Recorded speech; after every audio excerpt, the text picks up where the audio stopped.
안녕하세요. 저는 이번에 유아임용 합격 수기를 발표하게 된 경기 지역 합격생이라고 합니다. 많은 분들이 1차 시험 공부 방법에 대해서 많이 알려주셨을 거라 생각을 합니다. 이에 저는 시기별 어떤 마음을 가지고 공부에 임하면 도움이 되는지, 또 시기별 관련한 간략한 공부 방법에 대해서 말씀드리고자 합니다. 먼저 저의 공부의 역사, 그 시기에 대해서 말씀드리면 다음과 같습니다. 저는 이번에 합격하기까지 총 3번의 시험을 응시하였고 2년이라는 공백을 가졌습니다. 첫 번째 시험을 응시하였을 때는 대학교 4학년 학부생 시절 서울 지역을 지원을 하게 되었습니다. 저희 부모님께서의 본가, 그때 당시 제가 살았던 지역은 서울이었기 때문에 서울 지역을 지원하였고 1차 불합격을 하게 되었습니다. 그리고 22년도에는 재수생으로 인천 지역을 지원을 하였습니다. 그때 당시 유아임용 TO가 굉장히 적었던 시기였기 때문에 수도권 서울, 경기, 인천 중에서 가장 경쟁률이 낮았던 인천 지역을 지원하였는데요. 2차에서 마이너스 15점이라는 감점을 하게 되면서 커트라인에서 마이너스 15점을 감점을 하게 되면서 최종 불합격을 하게 되었습니다. 그때 당시 너무나도 저에게는 충격적인 소식이었고 트라우마가 있었기 때문에 저는 바로 임용을 다시 도전을 하지 않았고 2023학년도, 24학년도에는 일반 대학원에 진학을 해서 진학을 하였고 졸업을 하게 되었습니다. 그리고 2025년도에는 그때 당시에도 임용을 볼 용기가 나지 않았고 그랬기 때문에 저는 바로 직장 어린이집에 취업을 하였지만 중도 퇴사를 하여 다시 임용 공부에 매진을 하게 되었고 최종 합격이라는 소식으로 여러분 앞에 서게 되었습니다. 저의 시험 성적은 다음과 같습니다. 1차에서는 78점으로 커트라인 플러스 5점, 2차에서는 총 97.45점으로 최종 커트라인에서 플러스 7.43점으로 202명 중에서 30등으로 합격을 하게 되었습니다. 구체적인 저의 25년 공부 상황은 다음과 같습니다. 1월부터 4월까지는 일반 대학원에 졸업을 하였고 직장 어린이집으로 취업을 하였지만 열악한 근무 환경으로 인해서 4월까지 근무한 이후 중도 퇴사를 하였고 5월부터는 임용 공부를 시작하였습니다. 그리고 9월 말에는 제가 24년도부터 예약한 또 약속이 된 결혼도 있고 그리고 임용을 하게 될 줄 몰랐기 때문에 신혼여행도 추석 연휴에 껴서 가게 되었습니다. 그렇게 신혼여행 갔다 왔더니 시험이 3주라는 시간이 남게 되어서 정말 열심히 공부를 해서 11월에 1차 시험을 보게 되었고 26년도 1월에는 2차 시험을 보게 되었습니다. 그러면 여러분들께서는 임용 공부를 하기 전에 나의 상황과 나의 환경은 무엇인지, 나의 성향은 무엇인지 먼저 파악을 하고 그 다음에 이를 개선하기 위해 최적의 공부 방법, 최적의 공부 환경을 찾아서 공부에 매진하는 것이 중요합니다. 저의 경우에는 최불암 요인, 인천 지역 최불암 요인은 다음과 같습니다. 먼저 1차 컷으로 합격했다는 것입니다. 그런 경우 1차 커트라인으로 붙은 경우에는 최종 뒤집기를 해야 했기 때문에 처음에 1차 시험 공부할 때의 마인드는 1차 고득점으로 합격을 하겠다라는 마인드를 가지는 것이 굉장히 중요합니다. 고득점을 맞는 경우에는 보다 수월하게 2차 시험에 임할 수 있을 뿐만 아니라 합격할 가능성도 더욱 높기 때문입니다. 두 번째, 저의 최불암 요인으로는 다른 응시생과의 비교였습니다. 저는 인천 지역 임용 면접을 준비를 할 때 스터디를 하였는데요. 그때 다른 사람은 나보다 더 잘하는데 그리고 다른 분들로부터 피드백을 받았을 때 또 지적을 받게 됐을 때 굉장히 타격감이 크더라. 그래서 저는 스터디를 거의 하지 않고 셀프 피드백을 철저히 하겠다라는 마음가짐, 결심을 했습니다. 그리고 최불암 요인 세 번째로는 2차 역량이 부족했기 때문에 결국 저는 최종에서 뒤집기를 하지 못하고 불합격하지 않았나라는 판단을 하게 되었습니다.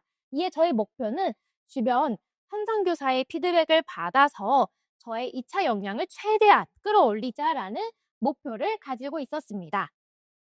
이렇게 여러분들께서도 내가 만약에 초수생분들은 나의 약점과 나의 성격은 무엇인지 파악을 하고 이에 따라 어떻게 개선할 것인지 파악을 한다면, 그리고 재수 이상이신 분들께서는 이전 수험 생활을 돌아보며 무엇이 부족했는지 또 어떻게 극복할 수 있으면 좋겠는지를 미리 돌아보고 살펴보면 더욱더 좋을 것 같습니다.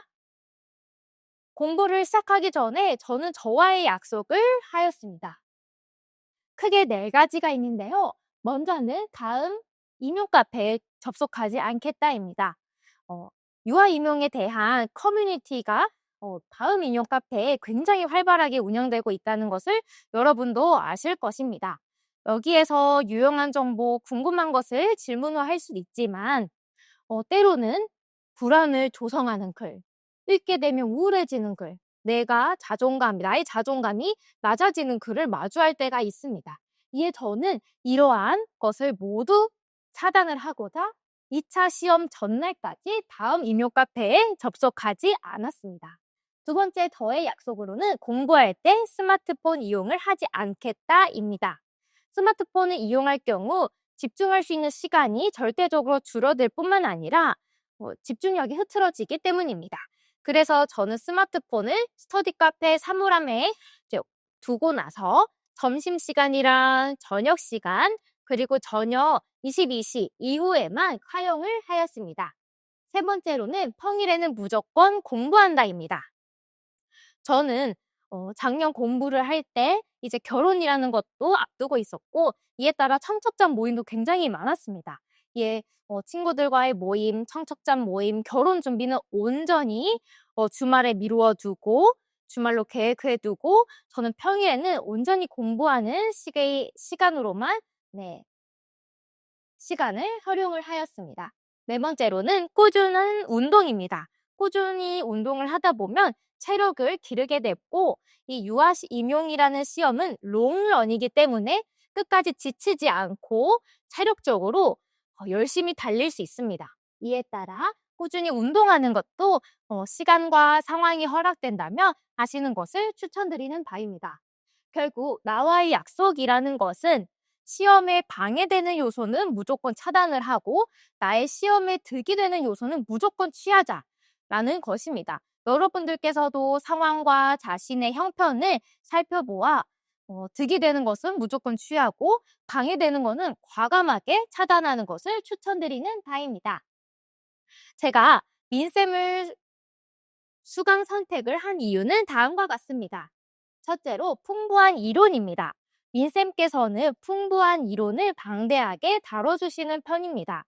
요즘 유아 임용의 시험의 경우에는 핵심 이론을 알고 가는 것은 너무나도 당연하고 그러한 문제는 반드시 맞추어야 합니다. 하지만 고득점을 맞추기 위해서는 풍부한 이론을 알고 시험장에 들어가는 것이 굉장히 핵심입니다. 이에 따라 민정선 선생님께서는, 강사분께서는 방대한 이론의 양을 알려주시기 때문에 고득점 1차 고득점 점수 확보에 굉장히 유리합니다. 두 번째로 높은 적중률입니다.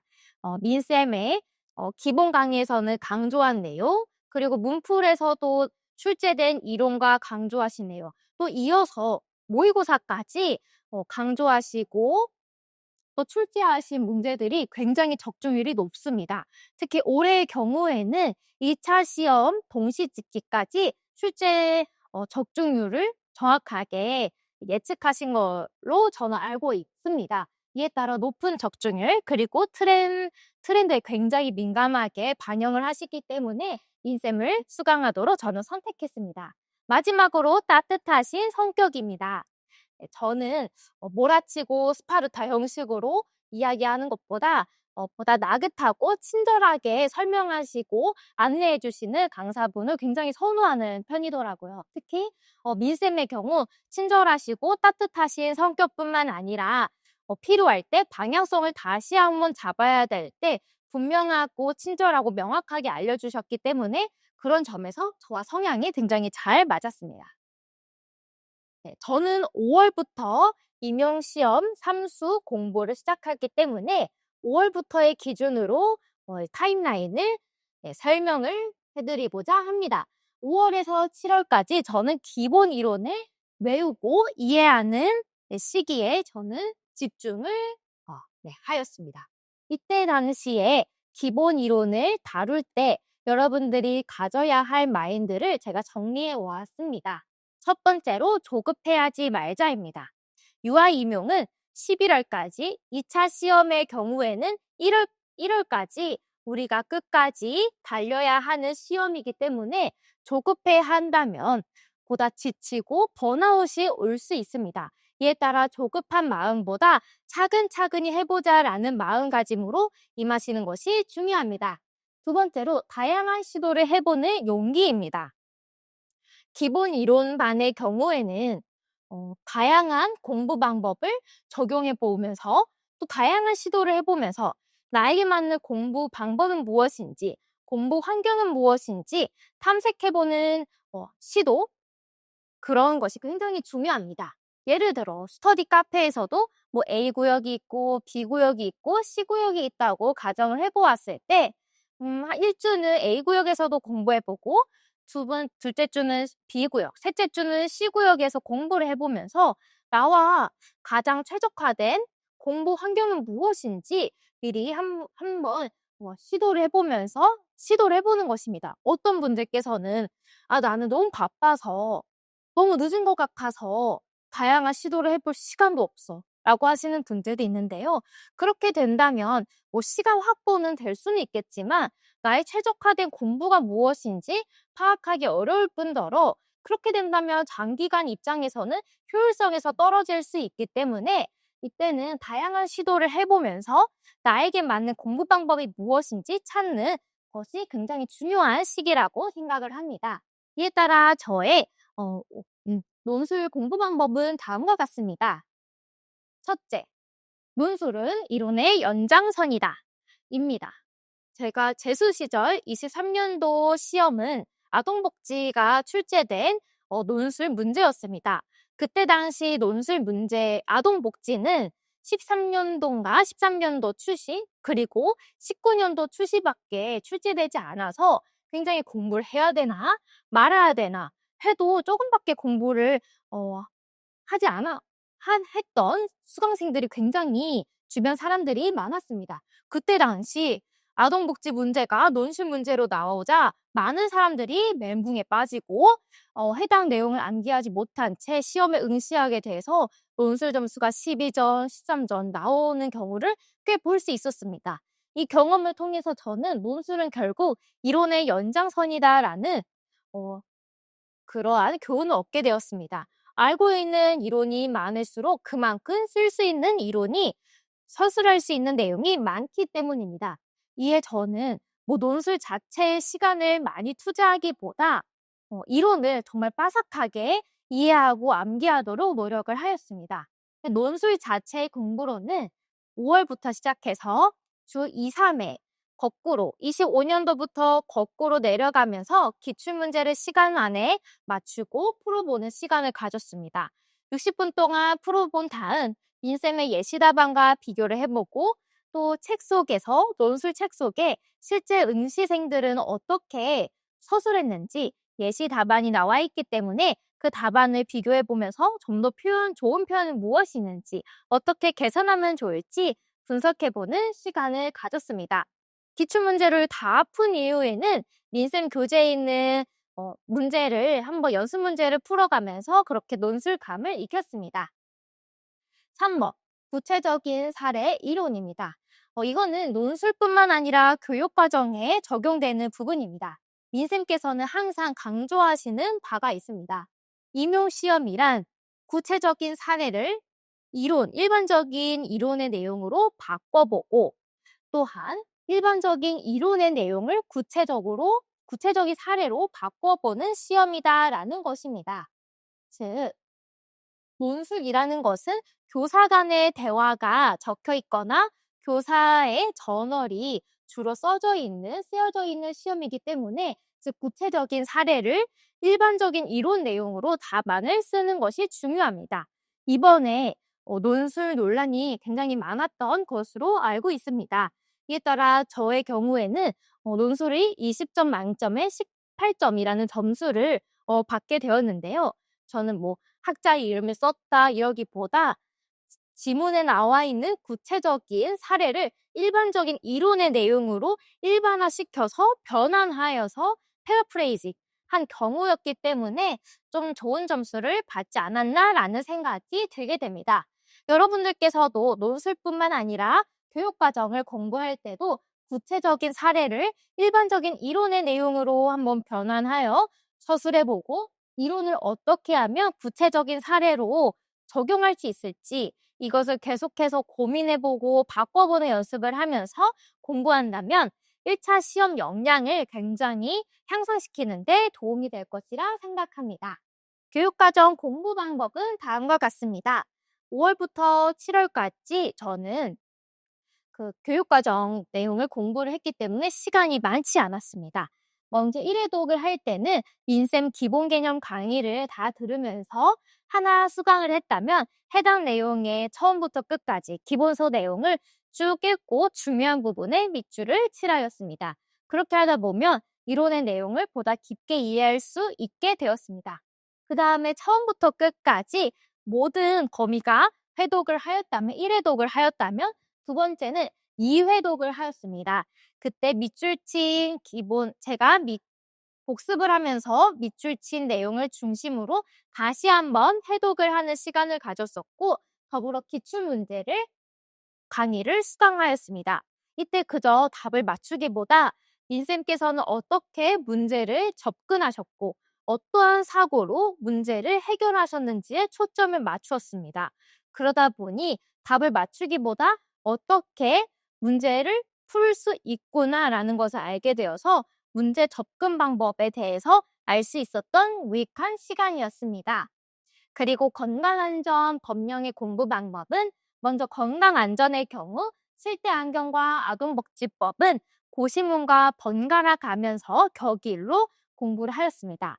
저는 딱 하루에 공부 시작하자마자 먼저 고시문 또는 안전의 실대안전, 아동복지법을 격일로 번갈아 가면서 꾸준하게 시험 전날까지 외우는 시간을 가졌습니다. 그리고 건강안전 요약하게 교재가 출간한 이후에는 2, 3회 정도 시간을 할애해서 1시간 30분 정도 공부를 하였습니다. 민쌤 건강안전 강의를 수강하기도 하였고 회독을 하면서 꾸준하게 외우고자 노력을 하였습니다. 법령의 경우에는 초수 때 제가 활용한 법령 요약본이 따로 있었기 때문에 이것을 계속해서 반복하며 회독하며 암기를 하였고요.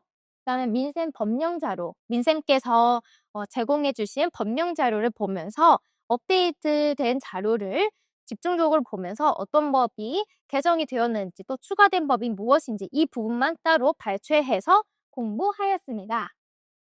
고시문 경우에는 아까 말씀드렸다시피 안전, 무조건 암기해야 되는 내용과 격일로 번갈아 가면서 아침마다 공부를 하였고요. 회의실 같은 경우에는 8, 9월부터 주 2회씩 제가 1시간 정도씩 시간을 할애해서 계속 쭉 자연스럽게 암기되도록 회독을 하였습니다. 하지만 이번에 회의실 문제가 나왔고 저는 해당 내용을 제대로 암기하지 못해서 틀리기도 하였습니다. 이에 따라 저는 회의실을 좀 더 8, 9월이 아니라 한 5, 6월, 6, 7월 정도에 미리 시작했더라면 더 암기가 잘 되지 않았을까라는 아쉬움이 듭니다. 그리고 8, 9월에 문제풀이 할 때에 가져야 할 마인드는 다음과 같습니다. 첫째, 아픈 만큼 성장한다입니다. 문제풀이 시기의 경우 점점 지치기 시작하고 힘들고 번아웃이 올 수 있습니다. 왜냐하면 날씨는 더워지고 합격한 친구들은 부럽고 뭐 사전 TO는 나왔고 저 TO에 내가 들 수 있을까 불안함이 들기도 하고 누구는 여행 간다고 하고 마음이 들뜨고 나는 지금 뭐 하고 있나라는 어려움이 들 수 있습니다. 하지만 이때 아픈 만큼 성장한다라는 마인드를 가지고 있어야 합니다. 문제풀이에서 많이 틀리더라도, 암기가 부족하더라도 나는 계속해서 달려야 한다. 계속해서 성장해야 된다라는 마인드를 가지고 임하셔야 문제풀이 시기에 역량을 굉장히 최대한으로 늘릴 수 있습니다. 문제풀이 시기만큼 암기량을 정말 폭발적으로 늘릴 수 있는, 또 시간을 그만큼 투자할 수 있는 시간이 많지는 않거든요. 그래서 아픈 만큼 성장한다라는 마인드를 가지고 계속해서 내가 해오던 대로 꾸준히 나아가시는 것이 굉장히 중요합니다. 두 번째로는 항상 해오던 대로입니다. 이전에 제가 5월, 6월, 7월까지는 뭐 다양한 시도를 해봐라, 기본 이론 시기에는 다양한 시도를 해봐라 라고 말씀드렸지만, 문제풀이 시기만큼은 나에게 최적화된 공부 방법이 무엇인지 파악하셨기 때문에 그 방법을 계속해서 고수해 가면서 시험 전날까지 계속해서 꾸준히 나아가는 것이 중요합니다. 오늘 피곤하니까 쉬어야지. 오늘 뭐 하니까 뭐 놀아야지라는 것보다 항상 나의 루틴, 나의 습관대로, 나의 공부 방법대로 계속해서 꾸준하게 나아가는 것이 굉장히 중요한 시기입니다. 문제풀이 공부 방법은 다음과 같습니다. 먼저 선별된 문제를 체크하는 것입니다. 인쌤께서는 문제풀이를 진행하기 앞서서 어떤 문제가 해당 수업에서 짚어서 다룰 것인지 미리 체크해 주십니다. 저도 이 선별된 문제가 중요하거나 까다로운 문제라고 판단이 되었기 때문에 해당 문제를 선별된 문제를 체크하는 시간을 가졌습니다. 두 번째로는 문제풀이하고 요약하게 표시하는 시간인데요. 어, 선별된 문제, 그리고 중요하다고 까다롭다고 느낀 문제의 경우에는 직접 노트에 풀어보면서 직접 문제 풀어보기도 하였고, 또 그 외의 부분은 눈으로 서술을 하였습니다. 눈으로 서술한다는 것이 대충 A는 B다, B는 C다 라고 하는 것이 아니라 처음부터 끝까지 저의 머릿속에서 서술을 하는 것입니다. 그 이후 인쌤께서 제공해 주신 답안과 비교 대조하면서 저의 부족한 서술 방법은 무엇인지, 어떻게 표현을 매끄럽게 고칠 수 있는지, 앞으로 개선할 점은 무엇인지 미리 셀프 피드백을 철저하게 진행을 하는 것입니다. 그리고 해당 내용을 요약하게 표시를 하였습니다. 그리고 세 번째로는 요약하게를 다시 보기입니다. 그래서 저는 계속해서 예를 들어 올해는 이번 주는 의사소통 영역에 문풀을 하고 있지만 하루에 1시간 정도는 투자해가지고 다른 영역에 요약하게를 계속해서 보면서 암기의 끈을 놓지 않으려고 꾸준하게 노력하였습니다. 그리고 10월, 11월 모의고사 시즌에서 가져야 할 마인드는 다음과 같습니다.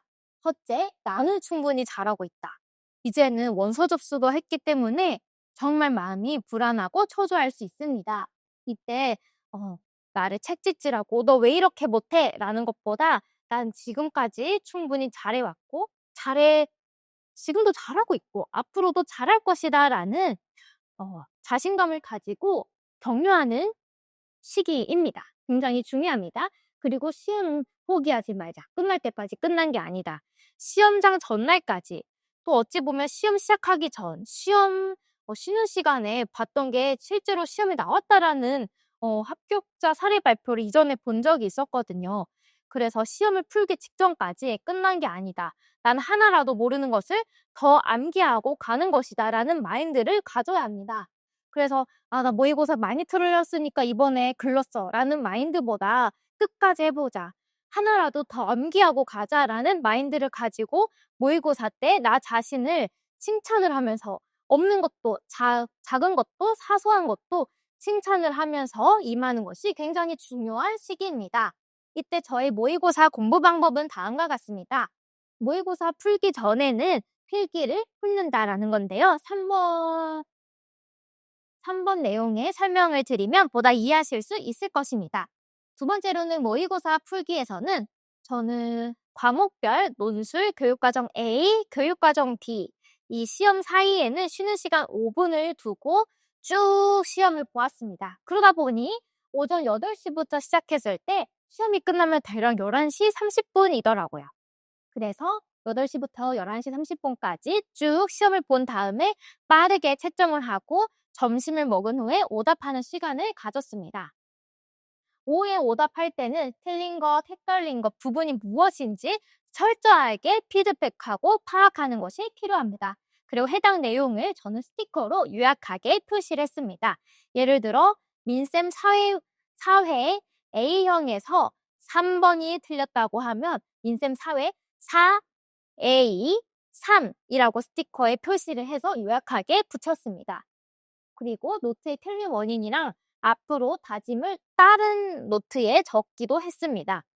즉 요약하기에는 틀린 문화 그리고 노트에는 원인과 앞으로의 다짐을 적었습니다. 그래서 다음 모의고사 이제 풀기 전에는 해당 노트, 틀린 원인이랑 앞으로의 다짐을 적었던 노트를 훑으면서 나 자신을 리마인드하고 결심하고 이건 하지 말아야지, 이 실수는 하지 말아야지, 이런 마음을 가져야지 라고 다시 한번 다짐하며 모의고사를 푸는 시간을 가졌습니다. 특히 모의고사 시기에서는 이해하기에는 시간이 너무 없기 때문에 무조건 무작정 암기를 하셔야 되고 정확하게 암기하고 암기량을 최대한 늘려서 농축되고 최대량의 암기량을 시험 시간에 싹 쏟는 것이 중요합니다. 그리고 요약하게 회독 방법은 저는 다음과 같습니다. 주로 모의고사 시즌 말씀드리는 것입니다. 처음에는 목차에 따라 회독하는 시간을 가졌습니다. 신의사회자 순서로 회독을 하였습니다. 그리고 약한 부분을 회독하였습니다. 모의고사 틀린 점 아니면 회독을 하면서 진도 회독을 하면서 암기가 잘 되지 않았던 부분들을 따로 표시를 라벨링하거나 또 따로 표시를 해서 해당 부분을 회독하는 시간을 가졌습니다.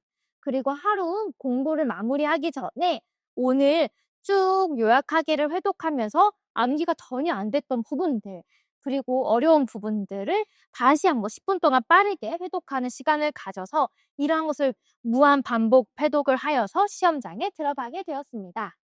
그리고 2차는 아주 간략하게 말씀드리도록 하겠습니다. 1차 발표 전에는 결과가 모르지만 일단 2차 공부는 하셔야 됩니다. 특히 초수면 더욱더 그렇습니다. 왜냐하면 1차 발표하면 3주밖에 안 남았기 때문에 굉장히 타이트할 수 있고 심적으로 너무너무 압박감을 느끼고 불안할 수가 있어요. 저 같은 경우에는 1, 2주 푹 쉬는 시간을 가졌었고 이후에는 대학 동기와 주 3회 온오프라인 병행해서 스터디하는 시간을 가졌었고 스터디할 때마다 수업 유형 2개, 경기, 서울 연두 기출 한 세트씩 번갈아 가면서 서로 대답하고 피드백하는 시간을 가졌고 그 이후에는 저만의 복습 시간을 가져서 더 좋은 답변이 무엇이었는지 또 좋은 발문은 무엇인지 좀 생각해보는 시간을 가졌습니다. 엄청 열심히 하기보다 주말에는 쉬고 평일 저녁에는 조금 쉬면서 평일 오전, 오후를 활용을 하면서 공부를 하였습니다. 1차 발표 이후에는 끝날 때까지 끝난 게 아니다. 그리고 난 무조건 달린다라는 마음과 가지고 내 마음을 지킨다. 오늘 나는 좌절하지 않는다. 내 마음을 끝까지 지킨다라는 마음으로 가지시는 것이 중요합니다. 1차 발표 후에는 저는 대학교 멘토링 적극 활용을 해서 교수님과 학교 현장 선배로부터 피드백을 받았습니다. 한 4분으로부터 교수님 1분, 선배님 4분으로부터 피드백을 받았고요. 스터디는 거의 하지 않았습니다. 저 혼자 3번 보면 아시다시피 면접과 수업 저는 셀프로 촬영을 하고 처음부터 끝까지 보면서 제가 부족한 부분이 무엇인지 발문을 어떻게 고치면 좋은지 셀프 피드백을 저는 철저하게 했습니다. 스터디를 한 것이라고는 새벽 6시 30분 대학 후배와 면접 스터디를 하였습니다. 그때 저는 시험 막바지인 경우 체력이 지칠 수 있기 때문에 규칙적인 생활을 하고자 새벽 6시 30분에 함께 일어나서 구상을 하고 서로 면접 답변을 공유하는 시뮬레이션을 하는 시간을 스터디를 하였습니다. 그래서 새벽 6시 30분부터 한 7시 10분 정도까지 스터디 시간을 할애했습니다. 그래서 이렇게 제가 약 30분 동안 합격 수기를 발표하게 되었는데요. 여러분들께서도 다음에 이 자리에서 많은 수강생들 앞에서 이렇게 학교 쓰기 발표를 하게 되고 그 전에 이 최종 합격창을 네, 이렇게 보게 되실 것을 굉장히 끝까지 응원을 하며 이상 발표를 마무리하겠습니다. 들어주셔서 감사드립니다.